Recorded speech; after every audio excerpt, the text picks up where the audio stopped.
Welcome back to Hoop Talk TV, where I am your host, Coach Pat. And today we're going to be going over the Big East and my team, and that is the Providence Friars. So without further ado, let's get right into what we're going to be talking about today. First, I just want to go over kind of like an overview of last season. As we know, it wasn't the most successful season. It didn't even start out that well, to be quite frank. If I look at the schedule from last year, I mean, obviously the roster didn't come to fruition as much as they would have hoped. Obviously, Bryce Hopkins not being available for a good portion of the season, but I think the opening night against Central Connecticut, a 4-point win, was really the tone setter of like how this was going to go for the year. There was nothing convincing about it. I went to the Green Bay game. Anthony Roy, the country's leading scorer, he was torching them in the first half. Torching them. They could not guard. And to be honest with you, it looked like they changed a little bit of their style. A lot more threes, it looked like. Obviously, the year before, they were more of a defensive-oriented team. Devin Carter was the guy. It was just chucks last year. Chuck and chuck and chuck. Very interestingly, though, when they went to the Bahamas, they lost to Oklahoma by just 2. So that would have probably changed how that would have turned out for them. 0-3 in the end there. Anyway, fast forwarding to kind of conference play, I think it started out like boom. Like they had a fantastic opportunity against St. John's. Fantastic. At the buzzer, Zubi Ejiofor wins it. That was a heartbreaker, to be honest with you. And then the very next game, they have a nice little break. Marquette, they get destroyed. Saw that game live, and I was like, every time they drove into like a gap, there was just a Marquette defender with his hands just waiting. Steal after steal after steal. I couldn't tell you how many times they just drove into 2 and 3 people in that game. But anyway, that besides the point there, that the UConn game was also a very tough loss. Huge first half from all of them. And then UConn was just fighting back all second half, fighting back. Obviously, it didn't turn out the way it should have. So I think that's kind of enough on last season. Obviously, we know what happened with the roster. You lose Jaden Pierre, you lose Bryce Hopkins. So you need to bring some new people in. And to be honest with you, I think that they had one of the more underrated transfer classes in the whole country, to be honest with you. Jason Edwards, I was talking about this with my uncle, and he could lead the country in scoring. Now, is he a volume guy? That's the question that needs to be asked. How many shots is he going to require? Because they also have Jalen Sellers coming in from UCF, who can also get you a bucket. So you got some bucket getters you brought in here. Now, the pieces that come back, are they like complementary enough? You obviously bring in Duncan Powell as well from Georgia Tech, so that's an interesting piece. And then the 2 freshmen that you bring in, Jameer Jones and Jalen Harrell, I'm very high on both of them. Jalen Harrell being a local Mass kid, Cats Academy. He's an interesting player, right? Big body. Is he a wing? Is he an undersized like 4? How do you play him? So I'll be interested to see that. Obviously, Jameer Jones, you kind of know what he is, kind of athletic, kind of a combo-ish guard, not really a 1, 2, a little undersized for a wing. We'll see where he fits in, but exciting upside there. Obviously, I don't think one and done's there. So can we retain? Can you have a successful season and go from there? And then obviously I think the 2 most intriguing pieces that you bring back are Mila and Oswin. Those 2 pieces alone are like, they were big question marks last year, I think, because it was like where do they fit in on the roster? It's like a weird mesh of players last year that you had. You brought in some transfers, you brought in obviously some returners like Jaden Pierre and Corey Floyd, who will have a very big role this year as well. So between him, Mila, and Oswin, those are your core. And then you have Jason Edwards and Jalen Sellers, and I think that's a 5 that can compete with a lot of rosters in the Big East. So a lot of upside with the roster. The question is also like, where do you go after Osman? They bring in Cole Hargrove from Drexel, big body, 245, should be interesting. And the other piece that I wanted to talk about, I wrote it down here, was the late international pickups, right? Like that was the big thing that a lot of stuff didn't happen during August, but what did happen is some international players committed because that was their window after the World Cup, that they had opportunity to commit to some schools. And obviously they're not like these names that everybody knows about, but if you look at what they brought in, Petrus Pinas, hopefully I'm pronouncing that right, 7 foot from Latvia.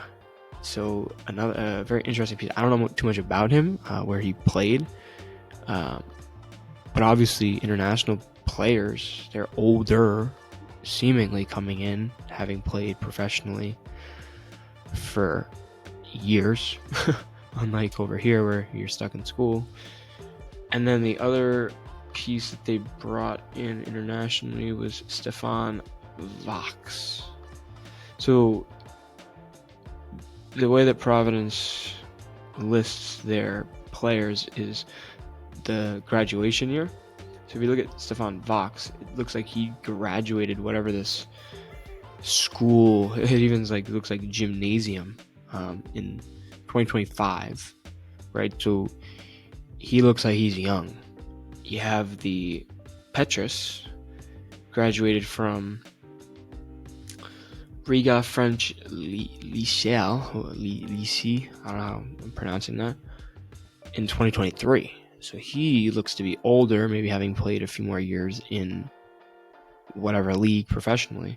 So could he be plugged in immediately and have kind of a backup big that they're looking for? Because I mean, Osman is you know what you're getting from him, right? Vertical lob threat, can protect the rim, hopefully better this year without fouling. And yeah, so the last thing I mentioned, without fouling. So you have a good feel for this roster now. Now my second question comes in, or third kind of point here, is the schedule for the year and the outlook, because you got to look at like what the Big East is. It's not it is a monster. I think the top 2 teams are head and shoulders above everybody else. I don't think that's a question, but I do think that there's opportunities in that. Xavier's new coach, Creighton, doesn't have the upper echelon that they had. You know, Kalkbrenner being Defensive Player of the Year, and Stephen Ashworth, and even losing Pop Isaacs is an interesting storyline. And then Marquette, obviously, their no transfer rule there is interesting, but it doesn't look like they have that Cam Jones, Tyler Kolek type of player. So then you plug in Providence into a mix there. Butler, DePaul, I don't think that they're going to be on that level. Seton Hall has to be better than they were last year. Villanova will be very, very interesting, but Villanova has no size. They're all guards. So I'll be very fascinated to see how Villanova does in the Big East, where it's a very physical league, especially when the top 2 teams in that league are going to just have front courts that are manly. Like, it's a man's game in the Big East at the top 2 spots in St. John's and UConn. I mean, their front courts are just like that is years of experience in league play, that you can't teach unless you've done it through experience, which I mean, Garabin, Terrace Reed, Ejiofor, Tone Mitchell, Bryce Hopkins, that is like an unbelievable matchup that it's an episode of it in and of itself that we need to talk about here at some point. So anyway, I sidetracked very heavily there to talk about my obviously my next favorite thing is those 2 teams, but Providence is my guys. You know, both my parents went there, so it means a little bit more. But anyway, the non-conference for them, obviously the Maui will be a good one, but you start with Pittsburgh. I didn't even know this. Or actually, sorry, that's my mistake. That is 3 exhibition games. Pitt, Harvard, and the Late Night Madness, which is October 4th, which actually is kind of coming up soon. Time is flying. It is flying. The season is going to be here before we know it. In college football, this summer flew by. Okay, so this is where you open up. You open up here against Holy Cross on the 3rd because it's a wicked early start to the season. If you haven't noticed, November 3rd, Monday, that is early. That is early. So you start Monday, Holy Cross. I mean, I'm not going to say too much. Then you got what teams are loving to do is these MTEs, the multi-team events. So at the Hall of Fame, where you don't play 3 games, you play only 2. So you got Virginia Tech, and then you get the winner of, I believe it's a good opponent on the other side, if I'm not mistaken.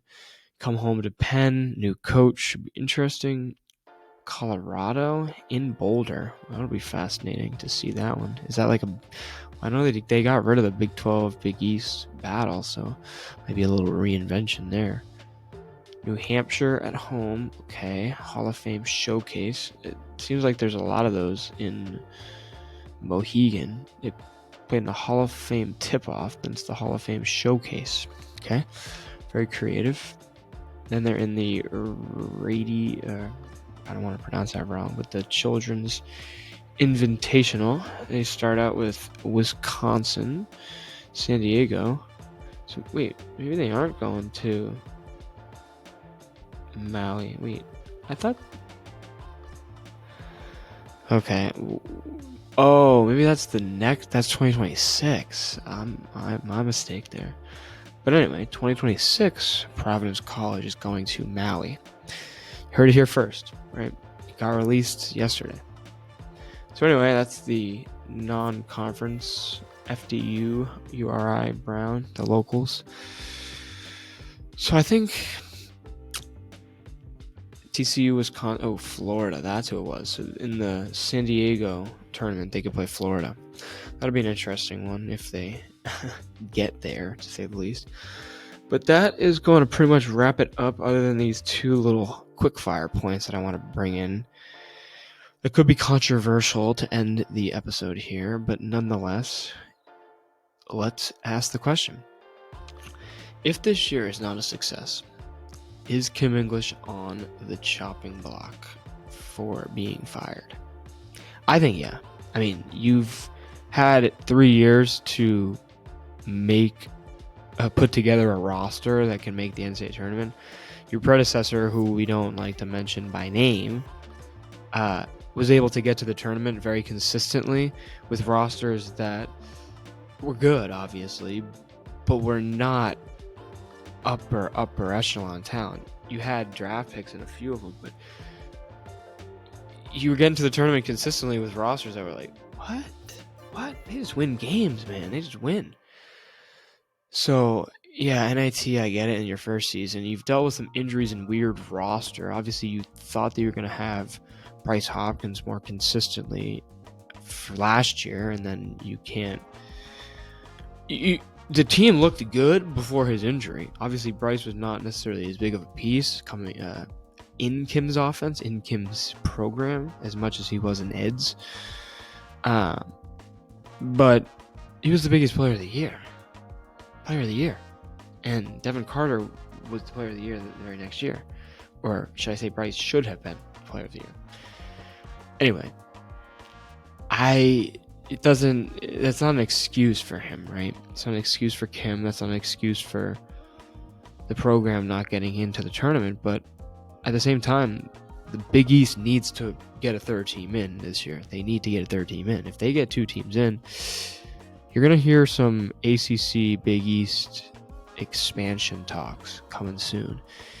Because basketball is one of those things, unlike football, where the Big East is a power conference. It's a power conference. There's 4. Even less now in football, power conference-wise. So you're going to have to combine it and get 4 again, I think. you're going to have to do 4. You're just going to have to. ACC is also pretty down. It's not where it used to be at all. At all. Man, was the ACC a good conference for a long time in between that 2010 to 2020, even 2021, right when Roy retired. Whoa, what happened? But anyway, that's another episode for another day, and this episode is going a little bit long here, but that is going to do it for today. I hope you enjoyed this episode, and if you did, please leave a like, comment, and subscribe. And I want to hear from you guys. Let me know what you liked, what you didn't like, and what we can do next time. So anyway, have a good day. Blue Talk out.